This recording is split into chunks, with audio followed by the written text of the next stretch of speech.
doctora Marta Costa Zárate, agradece su participación en el 9º ciclo de conversatorios forestales, análisis de la propuesta de la nueva ley forestal y de la fauna silvestre. De esta manera iniciamos el programa con las palabras de la doctora Marta Costa, quien presentará al panel que tiene a su lado. Adelante.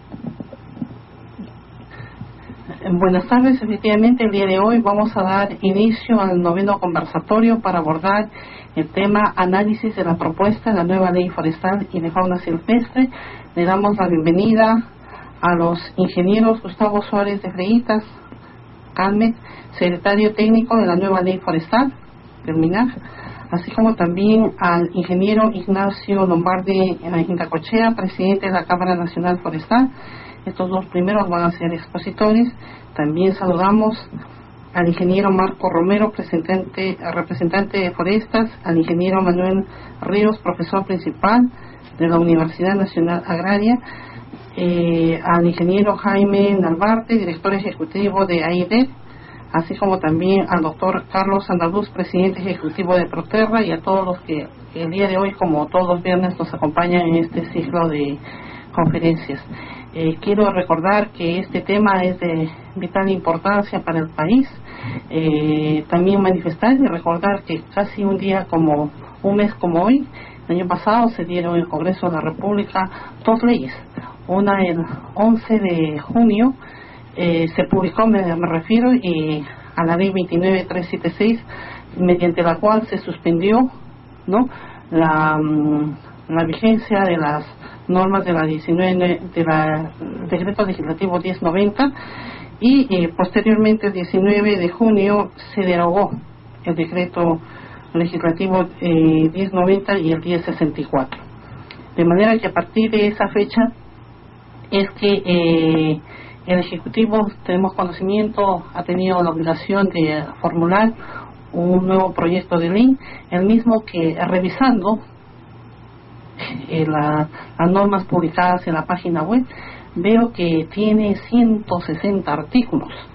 Me parece frondosa, y yo creo que el día de hoy me voy a reservar los comentarios, porque primero creo que es bueno escuchar, ¿no?, escuchar cómo la Secretaría Técnica encargada de la formulación de esta nueva ley ha previsto, primero en la parte, digamos, de la configuración de la misma ley, que cuántos capítulos y títulos tiene, para poder entender el cuerpo y para luego ver cómo lo desarrolla.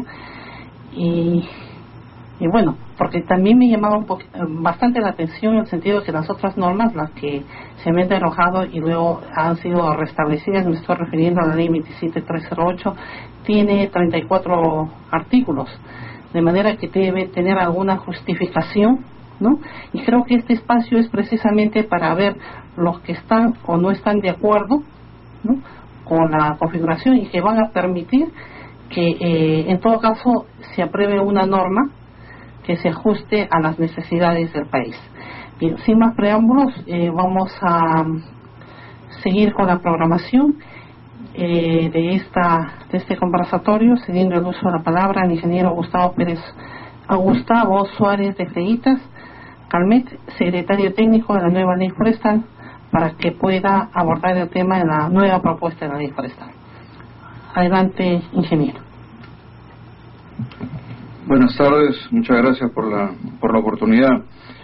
En realidad esto que se va a presentar acá, digamos, es el fruto hasta la fecha de un proceso que viene siendo llevado a cabo bajo la convocatoria del Ministerio de Agricultura, pero de manera coordinada y muy estrecha con el Ministerio del Ambiente, con Mincetur y con Osinfor, y como vamos a ver rápidamente en el proceso han intervenido una serie de sectores públicos y actores vinculados al quehacer forestal. La siguiente, por favor. Vamos a comenzar justamente por ver el tema del proceso de revisión y actualización de la ley, cuál es un poco el contexto en el cual esto se ha venido realizando, una rápida revisión del contenido, y creo que eso va a ayudar a visualizar el por qué es una ley tan extensa, y luego una rápida revisión de los temas fundamentales de la propuesta, ¿no?, que en realidad son muchos. Vamos a ver cómo podemos hacer para manejarnos Y finalmente una pequeña reseña de cuáles son los puntos que han generado un consenso más amplio, pero también cuáles son los puntos donde todavía subsisten opiniones distintas de algunos actores, ¿no? Entonces, la siguiente. El mandato, como muy bien ha dicho la doctora, viene de agosto del año pasado, en realidad, cuando el Ministerio de Agricultura, después de todos los sucesos y todas las idas y venidas que ocurrieron con relación a alguna de estas normas, y por supuesto después de la derogatoria de la ley, del decreto legislativo 1090 y el retorno a la 27308, declaró como prioridad el proceso de revisión y actualización de la ley forestal, a través de un proceso que debía ser descentralizado, participativo, y que además debía expresamente recoger los aportes del grupo de trabajo de la mesa número 2 del Grupo Nacional de Diálogo de Concertación para el Desarrollo de Pueblos Amazónicos. El siguiente. Este proceso había sido planteado para trabajarse hasta finales de diciembre, comienzos de enero, pero por una serie de razones típicas de la burocracia, el proceso en realidad comenzó a finales de noviembre, comienzo de diciembre, y debió el plazo ser ampliado varias veces. Bueno, cuando se plantea la revisión de la legislación, se encuentra con que habían varias demandas que atender, de diferentes orígenes, de diferentes sectores y, digamos, también de diferentes intensidades, ¿no? Por un lado teníamos la necesidad esta de incorporar lo que saliera de la mesa 2, que en ese momento estaba en debate, todavía no estaba terminado, eso terminó realmente en diciembre, estábamos hablando de agosto del año pasado en realidad, pero ya estaba en trabajo la mesa y el producto debía ser incorporado porque ese había sido un compromiso del gobierno. El tema de los compromisos comprendidos o incluidos en el Acuerdo de Promoción Comercial con Estados Unidos, los compromisos con la Convención CITES, ¿no? La convención, digamos, en la cual estábamos siendo durante varios años bastante, nos estaban jalando las orejas, digamos, por no cumplir debidamente una serie de temas. Luego una serie de cambios institucionales que habían ocurrido en el país desde que se dio la ley 27308 a la fecha, como el proceso de descentralización, la ley orgánica de gobiernos regionales que transfiere una serie de competencias a los gobiernos regionales, y la creación de otras instancias como el Ministerio del Ambiente y los Infor, lo cual era necesariamente una razón también para revisar el marco legal. Pero además teníamos una serie de demandas del lado de la sociedad civil por la conservación de los bosques, no solamente del lado de los pueblos indígenas, hay diferentes instituciones y sectores y gobiernos locales y regionales que de alguna manera demandaban también medidas más fuertes, mejor enfocadas, quizás en todo caso más efectivas para la conservación de los bosques, y un problema de imagen muy fuerte, ¿no? Había la necesidad, y hay creo todavía la necesidad de revertir la sensación de que, la percepción de que hay una poca transparencia y que hay ilegalidad y eventualmente diríamos corrupción en la gestión forestal en el país, ¿no? La siguiente. Esa figura ahí, bueno, la tienen no sé si la podrán leer en sus copias, pero eso trata de mostrar más o menos lo que les estaba diciendo, ¿no? En realidad, la razón para plantear una revisión de la normatividad no viene solamente de que estuviera derogado el decreto legislativo del 90, sino viene de que hay una serie de demandas de los actores que están ahí mencionados, que son los que ya me había referido, ¿no? La siguiente. Entonces, se plantea un proceso que, como todo proceso, sabemos cómo comienza, pero en realidad no sabemos cómo va a terminar y ni siquiera sabemos cómo va a marchar, porque un proceso de este tipo es un proceso vivo que tiene su propia dinámica, comienza a funcionar y al final es vivo, es como un juego de ajedrez en el cual todas las piezas piensan por sí solas, ¿no es cierto? Y es un juego de ajedrez entonces un poco más difícil que el que solemos jugar, pero ha sido un proceso muy rico, muy enriquecedor, muy productivo y trabajado con mucha buena voluntad. Yo diría que prácticamente la totalidad, quizás un par, pero casi todos los actores han realmente puesto lo mejor de sí. Ha sido un proceso muy abierto, muy transparente, muy activo, ¿no? La siguiente.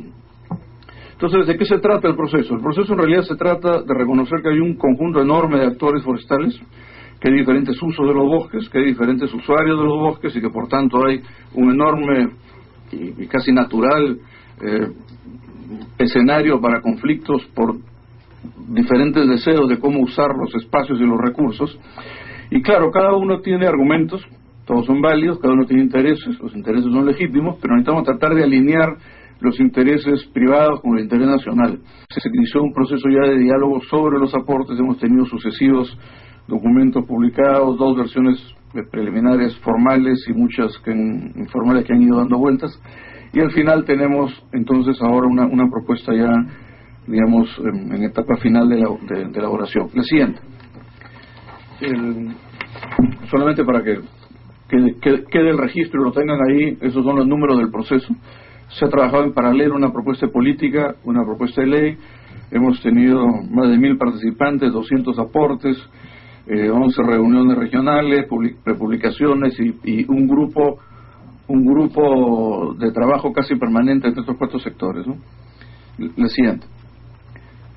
Más información del proceso. La siguiente. Algo que se usó para, digamos, decidimos usar una matriz para recoger los aportes. Entonces lo que se trabajó fue un trabajo realmente muy tedioso, muy largo. La impresión de la matriz son más de 500 páginas, así que no se imprime mucho porque no vamos a acabar los árboles haciendo la ley en realidad. Lo que se hizo ahí fue poner la versión preliminar en una columna, artículo por artículo, luego en otra columna todos los aportes en diferentes filas, luego una tercera columna que recogía la síntesis de la nueva propuesta y una explicación en la última, ¿no? Eso está colgado en la página web, lo pueden ver, lo pueden estudiar en detalle. La siguiente. Se hizo lo mismo con relación al documento trabajado en la mesa 2. En la mesa 2 se preparó un documento que fue acordado y firmado por representantes del Ejecutivo, de los gobiernos regionales y de los pueblos indígenas, que eran aportes para mejoras en la legislación. Eso fue, también trabajado en una matriz que nos permitió comparar lo que se acordó en la mesa 2 y dónde está eso en la ley. Con una salvedad, en ese documento de la mesa 2 habían propuestas para la ley, propuestas para política, propuestas para reglamento y propuestas de acciones inmediatas que el Ejecutivo debía realizar. Acá lo que estamos comparando es qué es lo que debía ir a la ley. Eso el 100% está recogido, por cierto que en un lenguaje legal y no en un lenguaje más informal, que era el de esas mesas de trabajo, en lo que se hacía recoger lo que se conversaba prácticamente, ¿no? Pero eso está recogido, eso ha sido visto por la propia autoridad forestal, por los sectores involucrados, la Defensoría del Pueblo que ha participado en todo el proceso, e inclusive algunas ONG que han revisado esta matriz, ¿no? La siguiente. Ahora, ¿cómo se hizo para decidir qué aportes se incorporan y cuáles no? Bueno, en realidad lo que buscábamos es que hubiera consistencia con los objetivos de la ley, con la lógica que tenía la norma en su conjunto, digamos, porque responde a una manera de entender la realidad forestal, que es lo que se recogió de los procesos, y una correspondencia con la naturaleza y la materia y la norma, ¿no? Ha habido muchos aportes que son muy buenos, pero que en realidad corresponden a otras normas, o que ya están en otras normas, que no corresponden a la legislación forestal propiamente, ¿no? Y también entonces que tuviera una coherencia con el marco normativo general, y también muchas propuestas en realidad correspondían al reglamento, entonces yo separadas para verlas en el momento del reglamento.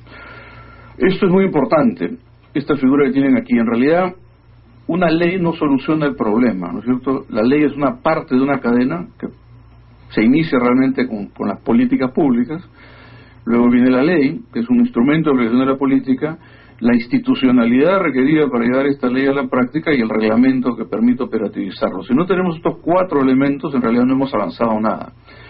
Y por eso es que se está trabajando en este proceso la política, la ley. En la ley hay una propuesta de institucionalidad que hay que implementar en los próximos meses, pero si no se aprueba la institucionalidad de la ley no tendrá mucho efecto, y el reglamento, que por cierto debe ser muy consistente con todo lo que se ha venido trabajando. La siguiente. Esto es sacado de un documento de la FAO y la ITTO sobre el tema del cumplimiento de la normativa forestal y cómo evitar las actividades ilegales vinculadas al sector forestal. En realidad, la ley, si no tiene una institución capaz de aplicar la ley, hacer el enforcement, como dicen los angloparlantes, que hecho sea paso una palabra que no tiene traducción muy clara, no va a funcionar, ¿no es cierto? Si no mejoramos la base de información y conocimientos, ¿cómo vamos a tomar decisiones? Si no aumentamos la participación de los interesados, el tema de la gobernanza, la transparencia, la rendición de cuentas, tampoco va a funcionar. Si tenemos leyes que son absurdas, no van a ser cumplidas. Si tenemos leyes que están en contra de lo que en la realidad funciona, no es inútil que las tengamos. Derogar la ley de la gravedad, digamos, ¿cierto? Las leyes tienen que ser realistas también. Y tienen que tener sentido, o sea, tienen que ser conducentes. La ley no basta aunque tenga un texto bonito, sino tiene que ser aplicable y tiene su aplicación que lograr el objetivo buscado. Tenemos leyes que cuando las aplicas logran el objetivo diferente al buscado. Y eso es lo que estamos tratando de evitar en esta norma. Y el tema de la transparencia y combatir la corrupción. Ahora, el contexto del proceso. Todos aquí, bueno, como decía Manuel Ruiz hace un rato afuera, nos vemos lo mismo, las mismas caras, hace un montón de años, todos han sido mis profesores, creo. Pero en realidad el diagnóstico que se hace siempre es el mismo. Somos un país con gran potencial, sin embargo eso no se refleja en el PBI, tenemos conflictos sociales. Doctora Marta Costa, quien presentará al panel que tiene a su lado. Adelante. Buenas tardes, efectivamente el día de hoy vamos a dar inicio al 9º conversatorio para abordar el tema análisis de la propuesta de la nueva ley forestal y de fauna silvestre. Doctora Marta Costa Zárate, agradece su participación en el 9º ciclo de conversatorios forestales. Análisis de la propuesta de la nueva ley forestal y de la fauna silvestre. De esta manera iniciamos el programa con las palabras de la... Le damos la bienvenida a los ingenieros Gustavo Suárez de Freitas, Calmet, secretario técnico de la nueva ley forestal, del MINAF, así como también al ingeniero Ignacio Lombardi Indacochea, presidente de la Cámara Nacional Forestal. Estos dos primeros van a ser expositores. También saludamos al ingeniero Marco Romero, representante de Forestas, al ingeniero Manuel Ríos, profesor principal de la Universidad Nacional Agraria, al ingeniero Jaime Narvarte, director ejecutivo de AIDEP, así como también al doctor Carlos Andaluz, presidente ejecutivo de Proterra, y a todos los que el día de hoy, como todos los viernes, nos acompañan en este ciclo de conferencias. Quiero recordar que este tema es de vital importancia para el país. También manifestar y recordar que casi un mes como hoy,